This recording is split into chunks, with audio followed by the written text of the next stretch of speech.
It's a bright sunny day somewhere in the Midwest. Scattered clouds form a backdrop to the deep green cornfields that seem to stretch to the horizon. A perfect day for a flight in your own light airplane. On the way to the airport, you notice new housing developments with signs in the yards proclaiming airports equal noise. This is an all too common trend around the country that directly affects over 5,000 general aviation airports where nearly 60% of flight training is conducted. The future for general aviation in America is bright indeed. The industry and the government have worked together for years to encourage new pilots with a sport pilot category and manufacturers to develop new technology aircraft with a light sport aircraft program. The Aircraft Owners and Pilots Association, the Experimental Aircraft Association, and other organizations provide a valuable network for volunteers to preserve general aviation and its way of life in our country. The only facet left out of this new development strategy is a coordinated effort with airport planning to move away from fighting communities over noise and development. I believe the plan for GA airports should be to relocate them out of busy residential areas to quiet rural locations that have room to grow and are free from noise and zoning restrictions. There's been much debate in the general aviation community about preserving airports in our neighborhoods for pilots' convenience, historical value, and to defend our airports, as stated in an article in AOPA Pilot magazine. Most of the general aviation community comes down on the side of preservation for existing airport locations. This has its merits since it's probably the cheapest way to keep local airport access convenient. In the short term, at least, it also provides businesses and allows them to stay in markets that they have developed over the years.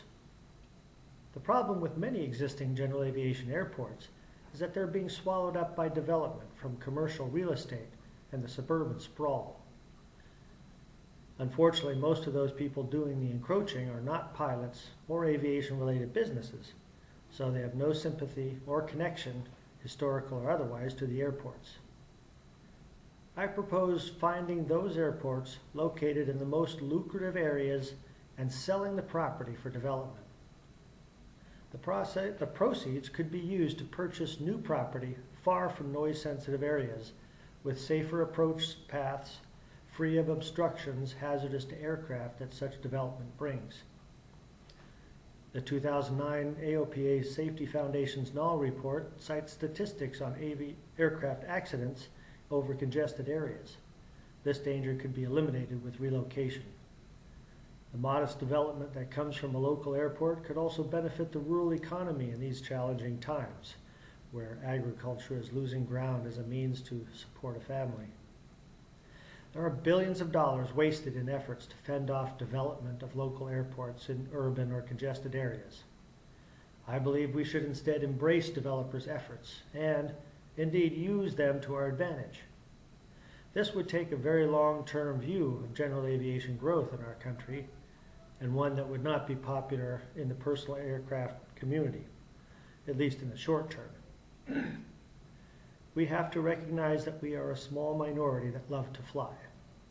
Somewhere around 455,000 licensed pilots, according to the FAA registry. And we need to lower our footprint in the community and be self-sufficient with funding as well. We must find ways to pay our own way to develop new airport locations for the next 100 years of aviation. Private aviation in our country must find a sustainable way to survive in the new century. It is time to organize community efforts that would take advantage of current land development trends and property values in urban areas to fund the creation of purpose-built airports for future generations. The future is coming. The question is, will we be ready when it does?